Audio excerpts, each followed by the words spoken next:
मध्य प्रदेश के दतिया में एक अंधे कत्ल की ऐसी खौफनाक साजिश का खुलासा हुआ जिसने रिश्तों को शर्मसार कर दिया। सिंध नदी के पुल के नीचे झाड़ियों में मिला एक लावारिस शव जब पहचान में आया तो खुलासा हुआ प्यार, धोखे और कत्ल की उस कहानी का जिसमें एक पत्नी ही अपने पति की मौत की साजिश करता निकली। पत्नी ने चचेरे देवर और उसके दोस्त के साथ मिलकर पति को मौत के घाट उतार दिया और पुलिस को गुमराह करने के लिए शव को झाड़ियों में फेंक दिया। लेकिन कहते हैं कानून के हाथ लंबे होते हैं और आखिरकार तीनों कातिल पुलिस की गिरफ्त में आ गए।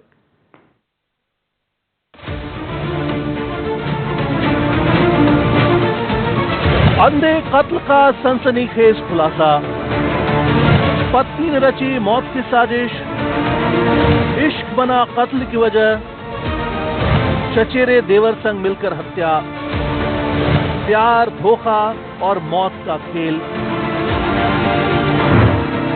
सिंध नदी का ये पुल, ये झाड़ियां और यहाँ पसरा सन्नाटा कुछ दिन पहले एक खौफनाक राज छुपाए हुआ था। 6 फरवरी 2026 पुलिस को सूचना मिली कि पुल के नीचे झाड़ियों में एक युवक की लाश पड़ी है। शव की हालत देखकर साफ था कि ये कोई हादसा नहीं बल्कि सुनियोजित हत्या थी। पुलिस ने मर्ग कायम कर जांच शुरू की और जब शव की पहचान हुई तो मृतक हंसराज वर्मा निकला। लेकिन असली सवाल था कि हंसराज का कातिल कौन था।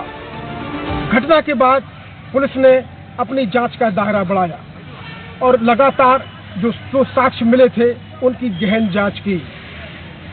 पुलिस की सुई हंसराज के चचेरे भाई हेमंत पर जाकर टिकी। पुलिस ने हेमंत को हिरासत में लिया और कड़ी पूछताछ की।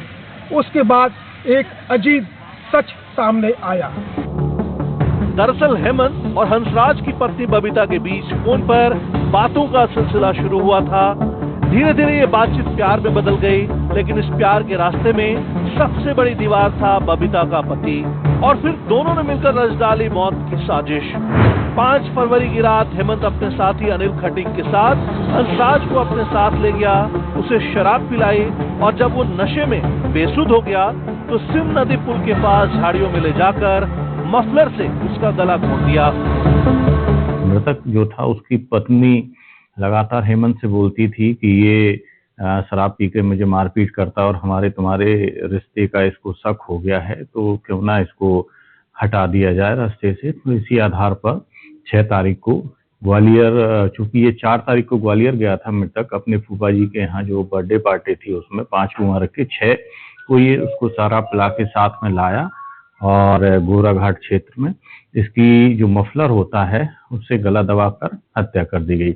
इसका साथ इसका एक दोस्त और था अनिल खटीक करके, उसने भी दिया था। इस प्रकार सारे प्रकरण का खुलासा हुआ, इस प्रकार हत्या की गई है। कत्ल के बाद कातिलों ने शव को झाड़ियों में फेंक दिया ताकि ये मामला एक अंधा कत्ल बनकर रह जाए और उनका राज हमेशा के लिए दफन हो जाए। लेकिन कातिल कितने भी शातिर क्यों ना हो, कानून से बच नहीं सकते। 17 फरवरी को पुलिस ने इस अंधे कत्ल की गुत्थी सुलझाते हुए पत्नी बबीता, प्रेमी हेमंत और उसके साथी अनिल तीनों को गिरफ्तार कर लिया। पुलिस ने आरोपियों को कब्जे से हत्या में इस्तेमाल मफलर, शराब की बोतलें, मोबाइल फोन और मोटरसाइकिल भी बरामद कर ली। प्रकरण में जो मोटरसाइकिल थी वो भी जब्त की गई है, मोबाइल आदि जो अन्य तकनीकी साक्ष्य थे वो भी जब्त किए गए, मेमो लिए गए हैं और तीनों को गिरफ्तार किया गया है और न्यायालय पेश किया जाए। जिस पत्नी ने अपने पति के साथ 7 फेरे लेकर जीवन मरने की कस्में खाई थी, वही अपने पति की हत्या की मुख्य साजिश करता निकली। इश्क में पागल पत्नी, हैवान रिश्तेदार और विश्वास का कत्ल, अब तीनों जेल की सलाखों में पीछे है। दतिया में सामने आई ये वारदात एक बार फिर साबित करती है कि जब प्यार जुनून बन जाता है तो रिश्ते भी कत्ल की साजिश में बदल जाते हैं। फिलहाल तीनों आरोपी गिरफ्तार हो चुके हैं, लेकिन इस खौफनाक साजिश ने रिश्तों के विश्वास को जरूर कटघरे में खड़ा कर दिया है। दतिया से एनडीटीवी के लिए मनोज गोस्वामी की रिपोर्ट।